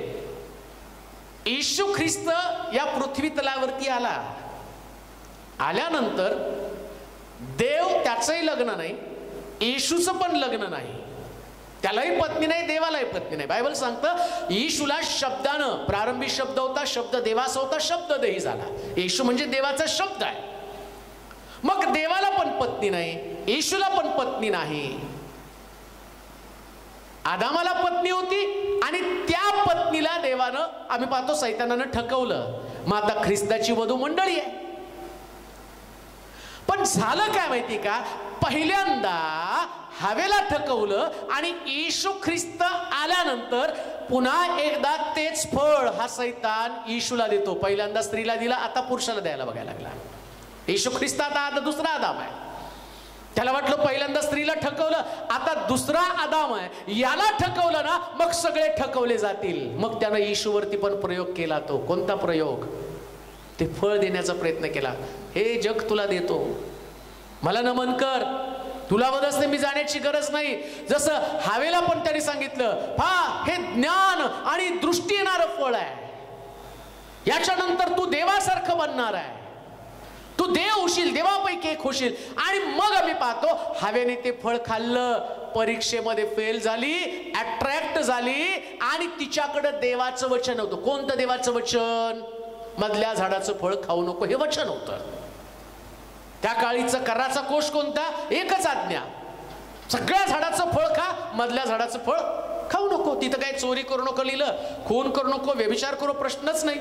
कुणाची चोरी करणार? नवरा बायकोची का बायको नवऱ्याची? दोघंच आहेत. कोणाची चोरी करणार? व्यभिचार कोणाबरोबर करणार? फक्त आदामाने हवाच आहे. मग एकच आज्ञा. कोणती आज्ञा? की मधल्या झाडाचं फळ खाऊ नको. हा जो कराचा कोश तिच्याकडे आहे, तो कोश तिने घालवला. हे वचन तिच्याकडे नव्हतं. वचन नसल्या कारणानं या सैतानानं तिच्यावरती विजय मिळवला. मग तिचा प्रश्न असेल, देवानं माझा पराभव का होऊ दिला नाही? उत्तर काय? तुझ्याकडं कराचा कोश फक्त एक वचन होतं, मधल्या झाडाचं फळ खाऊ नको. लक्षात ठेवा, कधी एकच वचन असतं जे तुम्हाला परमेश्वर वारंवार बोलवत असतो. एकच वचन, आणि ते वचन तुमची कमतरता असते. आणि ती जर कमतरता भरून काढली ना मग तुम्ही विजयी लोक आहात. तेवढ्या एका वचनामध्ये तुम्ही जास्त पाप करत नाही. कुठलं तरी एक वचन आहे, राग येणं असेल कदाचित, सगळं चांगलं हो, पहिले सगळं चांगलं पण रागले लवकर येतो, मग तेवढं असेल. त्याच्यामुळे कशाला पराभव देता. हा कराचा कोष तुमच्यामध्ये असू द्या, हा कराचा कोष तुमच्यामध्ये असू द्या. जर कराचा कोष तुमच्याकडे असेल, येशूनं तिन्हीच्या तिन्ही वचनं त्याच्या तोंडावरती मारली, डोंगरावरती. जिथं सैतान त्याला डोंगरावरती घेऊन गेला, तो त्याची परीक्षा करत आहे. परंतु पवित्र शास्त्र सांगतं, कराचा कोष असल्या कारणानं, वचन असल्या कारणानं सैतान परत त्याला भेटण्यासाठी कधी आला नाही. हरवलं त्यानं त्याला. तुम्हाला आणि मला प्रत्येकाला या ठिकाणामध्ये या सैतानाविरुद्ध जर विजय मिळवायचा असेल तर आमच्यामध्ये कराचा कोष आणणं गरजेचं आहे. कराचा कोष म्हणजे देवाचं सानिध्य आहे, आणि देवाचं सानिध्य त्याच्या वचनामध्येच आहे बरं का. तुम्ही माझ्यामध्ये, माझी वचन तुमच्यामध्ये. येशू म्हणतो मार्ग सत्य जीवन. येशू म्हणजे देवाचं वचन आहे. माझ्या देवाचं सामर्थ्य, देवाचं समक्षता, देवाचं वचन माझ्यामध्ये जर देवाची समक्षता असं मी म्हणतो तर माझ्यामध्ये देवाचं वचन असलं पाहिजे. आणि देवाच्या वचनात आता आम्ही वाचलं आत्म्याची तलवार. वाचा बरं वचन परत 6:17. तारणाचे शिरस्त्राण. तारणाची शिरस्त्राण व आत्म्याची तलवार. आत्म्याची तलवार म्हणजे देवाचे वचन. देवाचे वचन ही घ्या, ही घ्या. ही युद्ध करायला निघाला, तलवारच नाहीये, पराभूत होणारच ना. बरेच लोक म्हणतात आम्ही का पराभूत झालो, का पराभूत झालो, का पराभूत झालो. अहो तलवार कुठे आहे. आमच्याकडे आर्थिक प्रश्न आहे, आर्थिक प्रश्न आहे पाळक साहेब, काय केलं तर आमची दरिद्री सुटत नाही. तुमच्याकडे तलवार कुठे आहे. 10वा भाग देवाला दे, दशांश देवाला दे, ही तलवार जर तुझ्याकडे असते तर तू आता समृद्ध झाला असता, तुझा बिझनेस फ्लो मध्ये आला असता. तो सैतान तुम्हाला सांगतो नाही तू अशी प्रार्थना कर, पाळक साहेब प्रार्थना करा माझा पगार खूप वाढावा, दशांश देणे इतकी कुवत देवानं. काहीच उत्पन्न मिळत नाही, वारा खाता, कामाला जात नाही. द्या म्हणजे तुम्हाला दिलं जाईल. देवाचं सूत्र तुम्ही आधी द्या मग मी देईल. मग ते असंच का बाकीच्या पाठीवरती एवढा निबंध लिहित बसू नको, हे असं करू का, ते तसं करू का, ह्याला देऊ का, त्याला देऊ का. देवाच्या मंदिरात घेऊन आपोआप तुझे सगळे असणाऱ्या पिढा निघून जातील. आपोआप तू फ्लो मध्ये बिझनेस करशील, तुझी नोकरी वाढेल, पगार. माझ्या चर्च मध्ये एकही गरीब नाहीये. हालेलुया. कोणीच गरीब नाही. का गरीब नाही याचं कारण त्यांना माहितीये समृद्ध कसं व्हायचं. अपयशी होऊ शकत नाही. हो कसे होतील अपयशी. आणि ते अपयशी असतील ना तर याचा अर्थ त्यांनी आत्मपरीक्षण करावं, का माझ्यामध्ये अपयश आहे, देवाचं वचन माझ्यामध्ये नाही. देवाचं वचन एक प्रकारची तलवार. ज्या सारपत या ठिकाणच्या विधवेच्या घरी देवानं तिला एलियाला पाठवलं ना, पाठवत असताना परमेश्वर म्हटला जा सारपत या ठिकाणच्या विधवेच्या घरामध्ये मी तुझी तरतूद करून ठेवलेली आहे. आता ओळ सोड आणि तिच्या घरी जा. गेला सारपत या ठिकाणा, बाई मला थोडस पाणी आण, आणि मग पाणी आणायला आत गेली. जाता जाता तिला म्हणतो एक काम कर, मला कोरभर भाकर घेऊन या. मागे वळून पाहते, महाराज थोडस गाडग्यामध्ये पीठ आहे, मडक्यामध्ये थोडस तेल आहे, एक भाकर मी करणार, अर्धी मी खाईल, माझा मुलगा खाईल, आणि मग दोघं खाऊन मरून जाणार आहे. एलियाला तिला विजय द्यायचा आहे. तो म्हटलं पहिली भाकर मला आण, नंतर तुझ्या मुलाला भाज. हे जे वचन आहे ना ते वचन तिला दाखवलं. जी भाकर तुझ्या मुलाची आहे ना ती मला दे, आणि मग बघ तुझ्या मुलासाठी पण भाकर असणार आहे. शास्त्र काय सांगतं माहिती का, 3.5 वर्ष तिच्या माठामधलं, तिच्या भांड्यातलं तेल संपलं नाही, तिच्या काठवडीतलं पीठ संपलं नाही. का? कारण परमेश्वरानं वचनाच्या द्वारे तिला विजय दिला. हे युद्ध आहे, हे युद्ध आहे.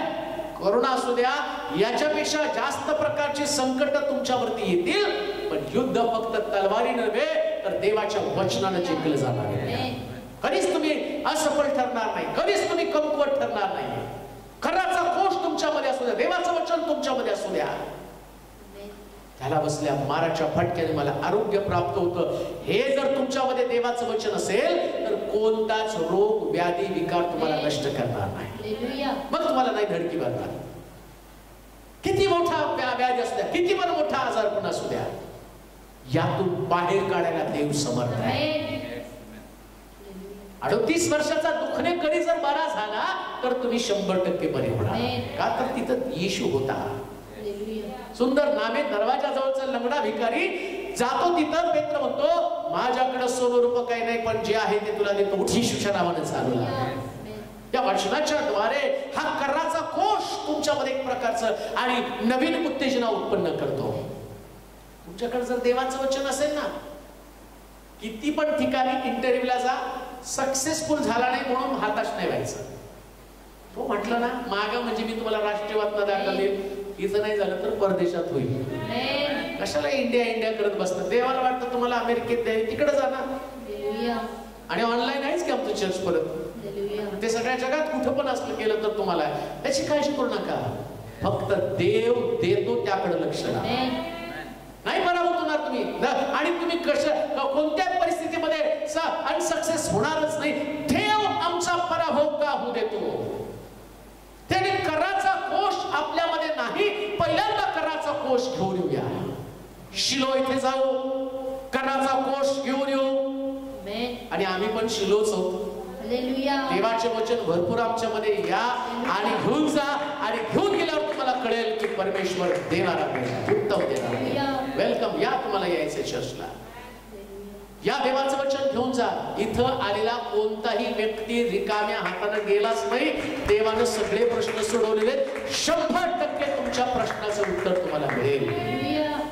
कारण उत्तर देणारा मी नाही हो, तो आहे माझा बाप, तो स्वर्गामध्ये बसलेला आहे. जर कराचा कोश देवाचं वचन घेऊन गेला, पुष्कळ लोकांच्या साक्षी आहे. वचनामुळे आमच्या जीवनामध्ये रूपांतर झालं, वचनानं आमचं जीवन परिवर्तन झालं, वचनानं आमची परिस्थिती बदलली. या वचनाच्या द्वारे आमच्यामध्ये विश्वास निर्माण झाला, वचनानं आमच्या कुटुंबामध्ये बदल झाला. होय, होणारच आहे, कारण हा कराचा कोश आहे. काय वाचा बरं ते वचन, कराचा कोश. काय म्हटलंय परमेश्वराने, तर परमेश्वराचा कराराचा कोश शिलोहून आपण आणूया.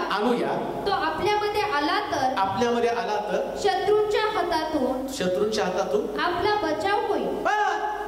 जर कराचा कोश आमच्यामध्ये आला, बायबल सांगतं तिकडं पलिष्टी म्हणायला लागले, अरे यांच्यामध्ये देव आला, अरे यांच्यामध्ये कराचा कोश आला. ते म्हणतात आता आपला बचाव कसा होणार, कारण त्यांच्यामध्ये देव आहे. एक गोष्ट ध्यानात ठेवा, ज्या दिवशी तुमच्यामध्ये देवाचं वचन असेल त्या शत्रूला धडकी भरणारच आहे, सैतानाला धडकी भरणारच आहे, आणि तो तुम्हाला पराभूत करू शकणार नाही. कारण तुमच्याकडं महाविजयी रणवीर आणि योद्धा असला देव तुमच्यामध्ये आहे. म्हणून कराचा कोश ही आमची गरज आहे. का विजय मिळत नाही, कारण कराचा कोश नाही, वचन नाही. विजय न मिळण्याचं कारण लोकांना देवाचं वचन नाहीये, माहीतच नाही त्यांना. ते प्रार्थना करतात. अजून एक गोष्ट तुम्हाला सांगतो, वचन जिथं मिळतं तिथं जा. तुमचं चर्च तर असू द्या, जावा तुमच्या चर्चला, कारण तुम्हाला जास्त पुरायचंच पडले ना, कोण पुरणार आहे. स्वर्ग मिळाला नाही तरी चालेल, पण पुरणार कोण. विजय नाही मिळाले तरी चालेल, पण कबर कुठे आहे. म्हणून तो म्हटला मी मेलेल्यांचा नाही तर जिवंतांचा प्रभू आहे. चर्चला तुमच्या जा, पण वचन ऐकायला तुम्हाला चांगल्या चर्च मध्ये जावंच लागेल. कशासाठी माहिती का, कारण त्याच्यानं विजय मिळतो. आमच्यामध्ये वचनच नाही ना. आणि आता सगळ्यात चांगली गोष्ट, या पेंडेमिक पिरियड मध्ये देवानं युट्यूबच्या माध्यमातून हजारो लोकांपर्यंत वचन पोहोचवलं, आणि हे वचन तुम्हाला विजय देत आहे. हा कराचा कोश तुम्हाला विजय देत आहे. ते तुमच्यामध्ये राहणं गरजेचं आहे. तिसरी गोष्ट वाचूया, चौथी गोष्ट वाचूया. निर्गमाचं पुस्तक 17 अध्याय 8 पासून 13 पर्यंतची वचनं. निर्गमाचं पुस्तक 17 अध्याय 8 पासून 13 पर्यंतची वचनं. का मला विजय मिळत नाही. मग आमालेक येऊन रफिदीम येथे इस्रायल लोकांशी लढू लागला. तेव्हा मोशेनं यहोशुवाला सांगितलं आपल्यातले काही पुरुष निवडून काढा आणि जाऊन अमालेकाशी युद्ध कर. उद्या मी देवाची काठी हाती घेऊन टेकडीच्या माथ्यावर उभा राहील. मोशेच्या मोशेच्या सांगण्याप्रमाणे यहोशुवाने केले. यहोशुवाने केलं व तो अमालेकाशी लढू लागला. अमालेकीशी लढू लागला. मोशे अहरोन आणि हूर हे टेकडीच्या माथ्यावर चढून गेले. टेकडीच्या माथ्यावर चढून गेले. त्या समयी असे झाले की मोशे आपले हात वर करी तेव्हा इस्रायलाची सरशी होई. व तो आपले हात खाली करी तेव्हा अमालेकाची सरशी होई. मोशेचे हात भरून आले. तेव्हा त्यांनी एक धोंडा घेऊन मोशेच्या खाली ठेवला व तो त्यावर बसला.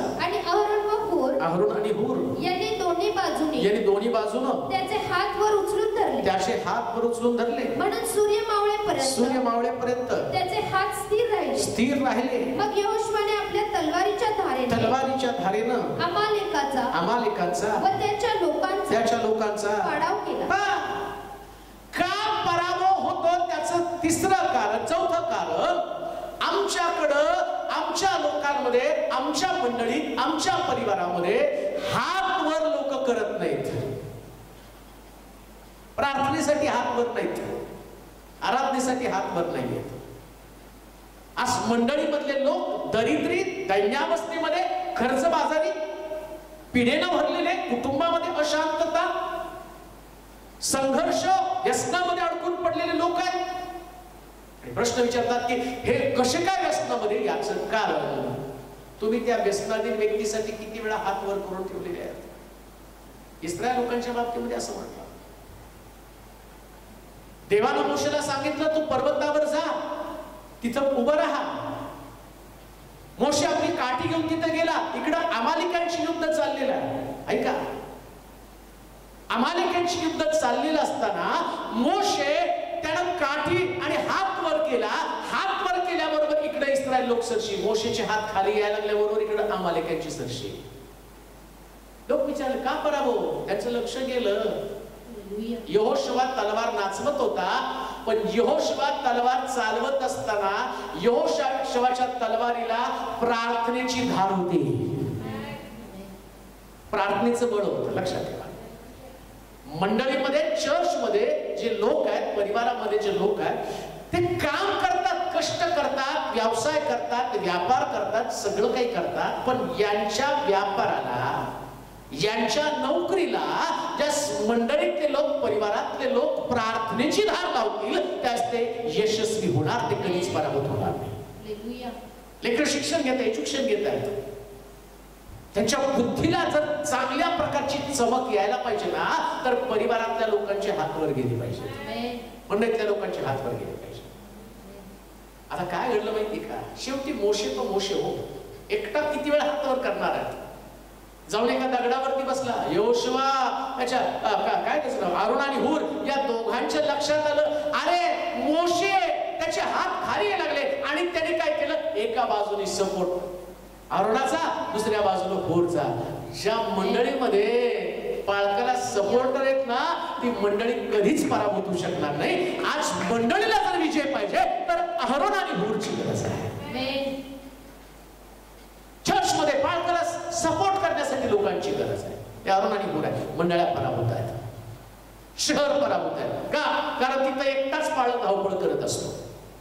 तो एकटाच प्रार्थनेला जातो, तो एकटाच सगळं करतो, तो व्हिजिटिंग तोच करतो, सेल ग्रुप तोच चालवत नाही. हो, जरा अहरोन आणि हूर बाहेर पडू द्या, अशा विजय मिळेल. इकडं पाळकाडं नुसतं वचन सांगायचं आणि इकडे या लोकांनी खांदा द्यायचा. बघता बघता मंडळ्या भरून जातील आणि पुष्कळ मोठं काम त्या ठिकाणामध्ये होईल. आणि म्हणून आता मंडळ्यांनी आत्मपरीक्षण करायची, अरे अहरोन आणि हूर कुठे आहेत? का बिझनेसमॅन चर्चमध्ये बिझनेस चांगल्या पद्धतीने करू शकत नाही? कारण तिथं प्रार्थना कमी आहे. बघा, मी सांगितलं चर्चमध्ये एक साक्ष त्या ब्रदर समीरची सांगितली होती की त्याला सिलेंडरचं कोरोना काळामध्ये त्यांना असं वाटलं की तो ऑक्सिजनची सगळ्याला गरज लागती आणि मग त्याने तो बिझनेस चालू केला. नेमकं तो काळ संपला, पेशंट सगळे बरे झाले. पण आम्ही तर प्रार्थना करतो होतो चर्चमध्ये, प्रभू आमच्या चर्चमधलं बिझनेसमन तयार नाही. मग त्याने मला फोन केला होता, वास्तव मी अशा प्रकारचा बिझनेस करतो. आता मला दिसतंय कोरोना काळ संपलेला आहे, सगळं संपलेलं आहे, पण देव म्हणतो तर करणं गरजेचं आहे. देव मला, तू तर प्रार्थना करतो ना बिझनेसमन, उद्योगपती हे सगळे तयार व्हायला पाहिजे. मी म्हणलं बाहेरची रेडीमेड नको, आमच्या चर्चमधूनच तयार व्हायला पाहिजे. आणि मग त्यांनी त्या पद्धतीने प्रार्थना करायला सांगितले. मी प्रार्थना केली आणि मग कोरोना काळ संपला. आता सिलेंडर पडून राहणार असं वाटलं. तेवढ्यात एका कंपनीची त्यांना 4 महिन्यासाठी 2,500 सिलेंडरची ऑर्डर आली. आणि मग मी ती साक्ष सांगितली. परत आता परवा दिवशी त्यांना भेटायला गेल्यावर त्यांनी सांगितलं, पास्टर अहो नुसते 4,000ची नाही, त्यांनी आता वर्षासाठी 10,000 सिलेंडरची ऑर्डर दिलेली आहे. प्रभूनं सगळं काही पुरवठा केलं का? इथं प्रार्थना तिथं विजय, इथं प्रार्थना तिथं विजय. इथं अरुण आणि हूर मदत करतात, मंडळीमध्ये प्रार्थनेचं वातावरण आहे, तिकडं देव विजय द्यायला सुरुवात करतो. मला तुम्हाला सांगू द्या, जर तुमच्या घरातले लोक एकमेकाला प्रार्थनेनं उचलून धरतील तर तुमची मुलं खालच्या लेवलवरची नसणार, ती वरच्या लेवलवरची असणार आहे. कारण बायबल सांगतं देव तुमच्या प्रार्थना ऐकतो. म्हणून आता तुम्ही तुमच्या हाताकडे पहा, काय माझे हात आराधनेसाठी वर आहेत का? काय माझे हात प्रार्थनेसाठी पुढे आहेत का? जरा पुन्हा एकदा आपले हात वरून देवाजवळ प्रार्थना करा, रदबदली करा. बघता बघता परिस्थिती बदलेल, बघता बघता कुटुंबाची स्थिती बदलेल, बघता बघता तुमच्या मुलांच्या विचारांची पद्धत बदलेल. आणि पहा, परमेश्वर एक अतिशय ज्ञानी अशा प्रकारची लेकरं बनवेल आणि तुमची लेकरं अव्वलच असतील.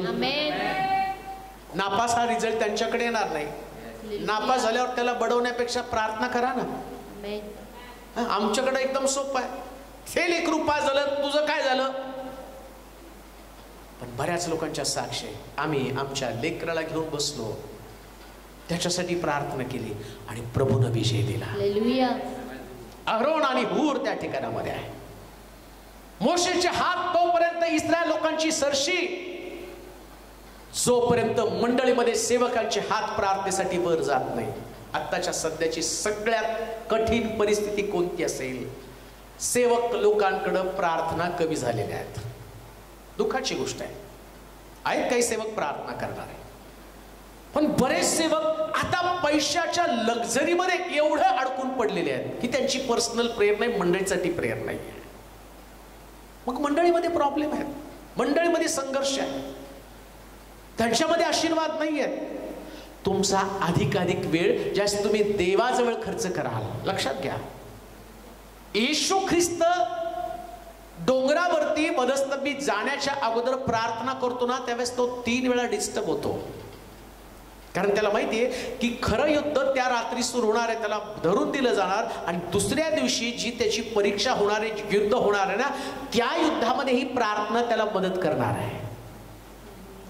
मग तो रात्रभर त्यानं प्रार्थना केली, खंडित झाला, 3दा त्याची प्रार्थना अडखळली. असं पवित्र शास्त्रात कधीच लिहिलं नाही. येशू अडखळला प्रार्थनेमध्ये, पण शेवटच्या रात्री मात्र 3दा प्रार्थनेत तो डिस्टर्ब झाला. कारण तो त्या विचारामध्ये होता, कशा पद्धतीने मला विजय मिळवायचा. आणि त्यानं प्रार्थना केली आणि मग एवढं त्याला यातना दिल्या, एवढ्या त्याच्या अंगावरती जखमा झाल्या. कोणीतरी सांगितलं 6,000पेक्षा अधिक जखमा त्याच्या शरीरावरती होत्या. तेवढ्या जखमी अवस्थेमध्ये 6 तास त्यानं ते युद्ध, 3 तास त्यानं ते युद्ध लढलं. आणि मग शेवटी तो म्हणतो, आता पूर्ण झालं, मी माझा आत्मा तुझ्या हाती सोपवतो. कसा विजय मिळवला? हे पूर्णत्व कसं आलं? रात्री प्रार्थना केली, आदल्या रात्री प्रार्थना केलेली. ज्या देवाचे लोक प्रार्थनेसाठी हात वर करतील ना, त्यास कोणता शत्रू देवाच्या लोकांच्या विरोधामध्ये टिकाव धरू शकणार नाही. मग करा ना, हात वर करून प्रार्थना करा. मंडळीमध्ये पण हात वर केले पाहिजे. चर्चमध्ये हात वर गेलेच पाहिजे. काही लोकांना हात वर जात नाहीत आणि मग त्या डोकं पाळकासमोर ठेवा, माझ्या डोक्यावर हात ठेवा. अहो, हात वर करा ना. इथं कुठं लिहिलंय तिथं, याच्यातच जास्त आम्ही पटायत आहे का शास्त्रामध्ये? हे शास्त्रामध्ये काय शास्त्र तुम्हाला माहिती हो? किती माहिती सांगा बरं. उगाच काढायचं हे एकांते जे आहे ते, जे माहिती ते पण करत नाहीत. इथं मोशेचे हात वर होते, तुम्हाला हात वर करायला काय जड जातो? इथं करावं का, तिथं करावं का, चर्चमध्ये करावं का, अमकं करावं का, तमकं करावं? अहो, देव सर्वव्यापी, आकाश त्याचं सिंहासन, पृथ्वी त्याचं पाय ठेवण्याचं ठिकाण. मग देवाचा पाय स्वर्गामध्ये, तो तुमच्या चर्चमध्ये पाय ना, तो बाहेर पण आहे. चर्चमध्ये नाही नाचणार, सिनेमाच्या गाण्यावर बाहेर नाचणार, देवाच्या बाहेर पण देवाच्या गाण्यावर नाचणार. मग काय तिथं देवाचा पाय नाही? मग तिथं देव नाही बघत तुम्हाला? चित्रपटाच्या गाण्यावर नाचताना तुमचे दोन्ही हात वर असतात आणि देवाच्या मंदिरात हात वर करताना गंभीर असलं पाहिजे. कोणी सांगितलं तुम्हाला? गंभीर असलं पाहिजे म्हणजे तंबाखू, बिडी, सिगरेट, भांडण, व्यभिचार याच्या बाबतीमध्ये हे हात वर करणं म्हणजे सरेंडर होणं, देवाला शरण जाणं आहे. हात वर करणं म्हणजे देवावरती अवलंबून राहणं. म्हणून आम्ही पाहतो बॉर्डरवरती पण सैनिक हँड्सअप म्हटल्याबरोबर त्यांनी हात वर केले तर तो वाचतो, नाहीतर शूट करतात त्याला. हँड्सअप म्हणजे हात वर कर, शरण ये. प्रार्थना करणं, हात वर करणं म्हणजे देवाला सरेंडर होणं. प्रभू आता तूच वाचव. मोशेचे हात खाली जात होते म्हणजे तो म्हणत होता आता यहोशुवा युद्ध करेल. आणि तिकडे यहोशुवा तलवार चालवत होता. देव म्हटला त्यानं युद्ध तुझ्या हातामध्ये दिलंय, आता तू जिंक. मोशेने हात खाली केले तो म्हणतो यहोशुवा तू युद्ध जिंक. आणि तिकडे यहोशुवा बघत होता, अरे आता ते अमालेकी परत आपल्यावर वर चढवायला लागले. इकडे त्यांच्या लक्षात आलं त्याच्या हातामध्ये विजय नाही, विजय मोशेच्या हातामध्ये. यहोशुवाचा हात फक्त तलवारीने चालतो, मोशेचा हात तर प्रार्थना करतो. आणि त्या प्रार्थनेनं देव यहोशुवाच्या हाताला बळ देतो आणि यहोशुवा विजय देतो. मंडळीमध्ये ज्या प्रार्थना आहेत ना, त्या प्रार्थनेमुळं मी अगदी अभिमानानं सांगेल आम्ही प्रार्थना करतो म्हणून मंडळीमधले लोक सुरक्षित आहे. आम्ही प्रार्थना करतो म्हणून मंडळीमधले लोक काम करू शकतात, पगार कमवू शकतात. प्रश्न त्यांच्याकडे येतात आणि जातात फक्त प्रार्थनेमुळे देवानं विजय दिलेला आहे. ते लोक म्हटले आमचा पराजय का झाला, त्याचं उत्तर आहे तुम्ही प्रार्थना करत नाही. देवाचे प्रिय लोक, जीवन प्रार्थनाशील बनवा. घराचा कोष तुमच्यामध्ये येऊ द्या. देव खऱ्या रूपानं तुमच्यामध्ये राहू द्या. प्रभूला जाऊ देऊ नका. सगळे गेले तरी चालेल पण देवानं तुमच्या बरोबर कायम स्वरूपी राहावं हा तुमचा निश्चय, निग्रह असला पाहिजे.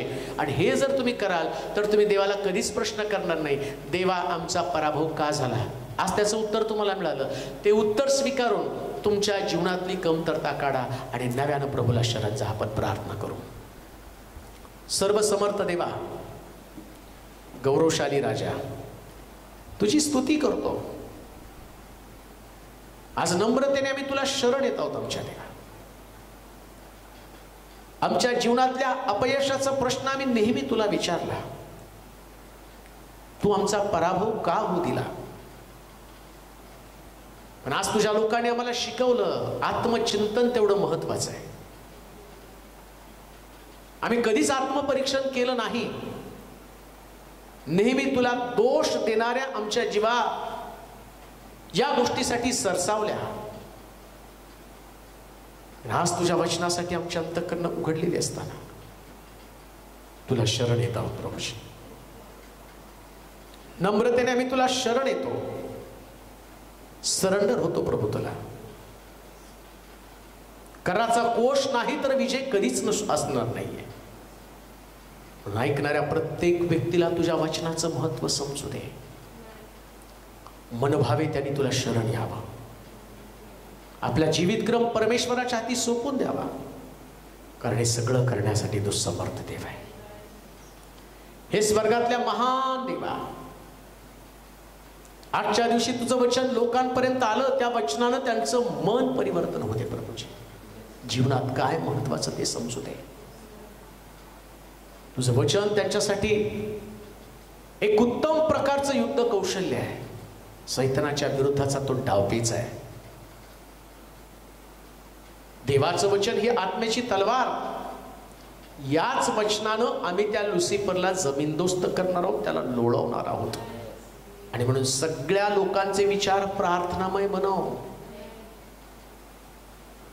मी स्वतः ते युद्ध हातामध्ये घेऊन आज अनेक लोकांसाठी रदबदली करतो. प्रभूजी, ज्यांच्याकडे नोकरी नाही, आज आम्ही आमचे हात वर करून त्यांच्यासाठी मागत आहोत. प्रभू, त्यांना नोकरी दे, त्यांना नोकरी दे. प्रभूजी, साक्ष घडू दे की देवानं सुंदर नोकऱ्या त्यांना दिलेल्या आहेत. जे कर्जामध्ये अडकलेले आहेत त्यांच्यासाठी आमचे हात वर करून आम्ही प्रार्थना करतो. राजा, आम्ही तुला शरण येत आहोत. विधवेच्या घरातलं दारिद्र्य दूर केलं. कर्जबाजारी संदेशनाची स्त्री, सावकार तिच्या मुलाला धरून जाण्यासाठी येणार होता, पण तिच्याही बंद खोलीमध्ये ज्या पद्धतीनं गेला, भांड्यात तेल ओतत गेला, भांड भरत गेलं, तिचं कर्ज फेडलं. प्रभू, तशाच प्रकारचा अनुभव तुझ्या लोकांना येऊ दे. कारण आम्ही हात वर करून त्यांच्यासाठी रदबदली करतो. त्यांना कर्जातनं बाहेर काढ. लेकरांचे प्रश्न त्यांच्यासाठी आहेत. वांसपणाचा शाप त्याच्या विरोधात आम्ही वर आहोत. आम्ही हात वर करून तुला शरण येत आहोत. डॉक्टरी प्रयत्न संपले, परंतु आता वचनाच्या द्वारे काम कर आणि त्यांना फलद्रूप कर माझ्या राजा.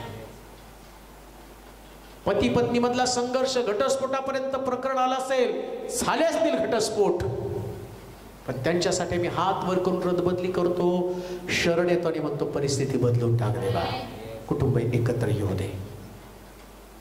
सर्व गौरव तुला देतो, कारण तू आमच्या प्रार्थना नेहमीच ऐकत आलेल्या आहे. सर्व आदर, गौरव, महिमा सन्मान तुला दे. येशूच्या नावात ही प्रार्थना विनवणी केली म्हणून तो ऐक. आमेन.